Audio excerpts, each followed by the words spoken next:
I think we're all dancing around here a very central premise that nobody has ever come to grips with at this table. Television and the press do not consider business its adversary. I think business considers the press its adversary, and for a very simple reason. A businessman only wants two things ever said about his company: what he pays his public relations people to say and what he pays his advertising people to say. He doesn't like anyone ever to look above, beyond, or over that. It's understandable. I think I understand that. I would love to go through life with everybody saying, 60 minutes, the quality goes in before the name goes on. Or we're 60 minutes doing what we do best. If I were a car company, I'd be delighted if the whole world thought that everybody that worked for me was named Mr. Goodwrench. Well, his name is not Mr. Goodwrench, and his name isn't Mr. Bad Wrench. His name is Mr. Wrench.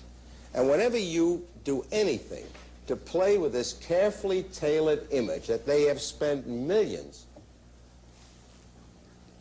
manicuring and tailoring, they don't like it. I don't blame them.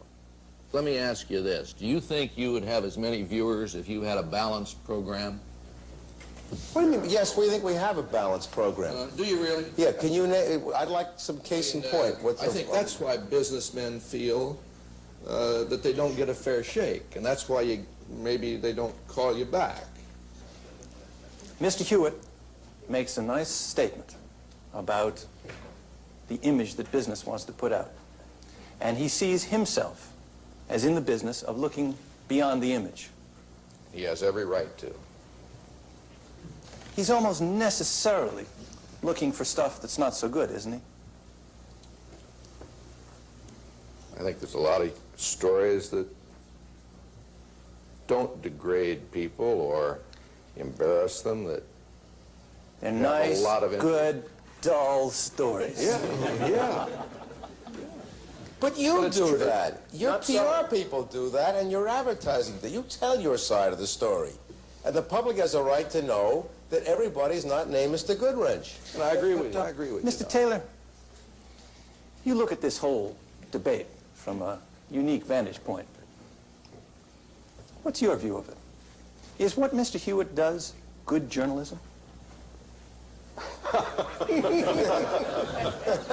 Go on, Fred.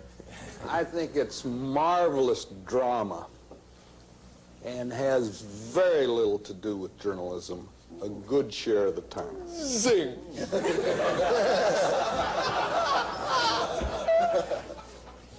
For instance, they don't want to see Mr. Agee. Why would they want to see Mr. Agee? Mike knows how to do it. Read those questions that Agee won't answer. That's tremendous.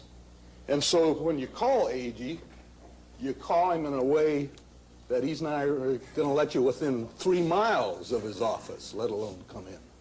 I can't believe that I'm hearing this from you. I really cannot believe it. Mr. Wallace, do you think that the way he reports on business is good journalism? Yes. Why won't you say the same for him? I mean, that's Because I don't think it's journalism. I think it's show business. And I think it's wonderful. you're not in show business. Not me. No, you're a journalist. No, right. No show business in the way you do it. Well, a little show business. Mr. Taylor, what's the matter with a little show business connected with information?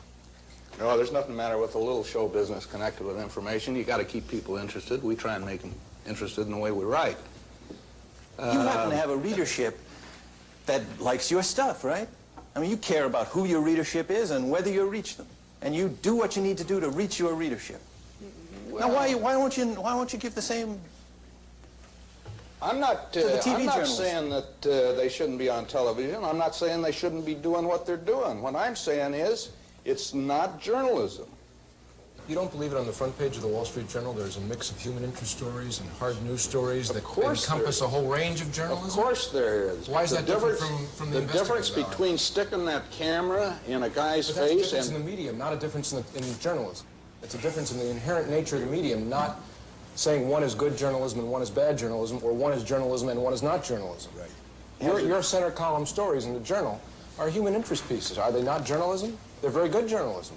They happen to be one kind of print journalism. Let's assume this story has come out. It's been on the air. And the head of Zuber, Mr. Keller, is outraged at the story. He thinks it's just desperately unfair to him, to his product, to the viewing public. Who do you call, Mr. Keller? You're mad. You're mad. Who do you call? Well, certainly I'd make a first approach, having probably at this point talked both with Mr. Smertz and also with Mr. Lyman. I'm not so much looking for advice as I am a real understanding of what can I do, what recourse can I expect, what is it that I can ask that I have a reasonable chance of enforcing if it becomes necessary that this become a court situation. Can you give it to him in a nutshell? Sure. In theory, you have a lawsuit for defamation if they have presented a false picture of the product. It's a right that will be expensive and burdensome for you to enforce, but it may be a right that you can use in trying to get something on their program next week that will point out that there were 6,999,083 people who bought this heater without incident, and only 17 who did suffer, and that you can't give IQ tests before you sell your product. Mr. Keller, what's the objective of your call? The objective is certainly to get access to his audience. No question about that in my mind. Mr. Hewitt, I don't know of any other way to get to them. Suppose he says to you, I'd like a little airtime. A couple of minutes to make my response. Why? What did we do that was dishonest? What errors did we make in reporting about your company, sir? You edited me viciously in a totally unbalanced that's way. judgmental. But we all know the truth is got a lot of point of view in it, got a lot of judgment in it, there's a lot of call in it. There's an hour and a half of film on the floor in the editing room and 45 seconds in the final piece. And somewhere in that pile of stuff, there's a lot of truth. And his truth is on the floor. And your truth is in the 45 seconds. Maybe the one place that television needs to come up to the standards of press today is in providing some sort of op-ed forum. ABC is doing it. I think we all wrestle with that. I think it's going to come. I think it's one place that newspapers have it all over us. Suppose, let's just take an example. Suppose Keller says to you, Mr. Koloff, I'd like to put together a decent presentation on how badly that show treated our company. And what I need to do it is I need all the outtakes.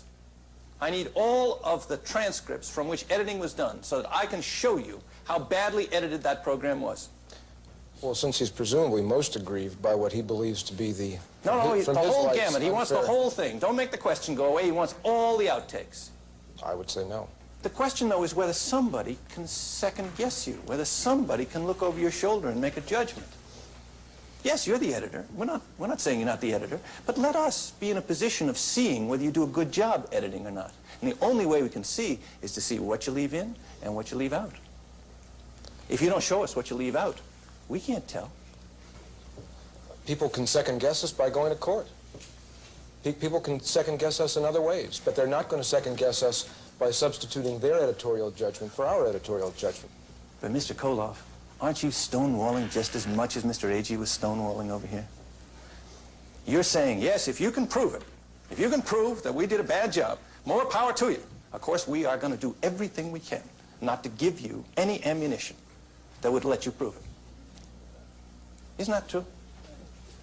Stonewalling is your characterization, but I think that if you're saying, are we trying to protect What do you call our it? editorial process? Protect our editorial process. Protect your You may editorial call process. it stonewalling.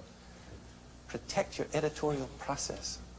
In a judgmental business, indeed, there may be things that we want to protect, just as there are things Mr. Agee wants to protect. I don't think that his wanting to protect them is evil. I don't think that our wanting to protect them is evil. Well, I'm delighted to see that we have brought this discussion to its appropriate resting point as a legal problem to be worked out by lawyers, both in the media and without.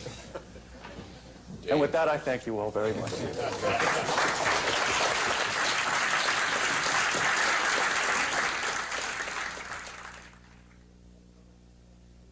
This has been a CBS News special. Eye on the Media, Business and the Press. If you believe that most business executives will be responsible to this kind of call, I can say to you respectfully that you are living in a dream world. I think they're damn fools then, because I think you're going to butcher them worse. But Dan, Well, I'm not in the Now, wait a minute. Now we get a hint of what you meant by a responsible businessman. A responsible businessman is one who sizes up the risks for his company and makes the responsible decision that they're going to butcher me worse if I don't talk And to there's them. nothing wrong with that evaluation. It's a proper one for you to make. I'm not ashamed of that. And you think it's an accurate evaluation? They're going to butcher In my you worse. experience, They're going it to is, butcher yeah. you worse Yeah. if you don't talk to them. Yeah, I think they are. I think the same thing you talk about credibility when they're going to pay you, they're going to lose it.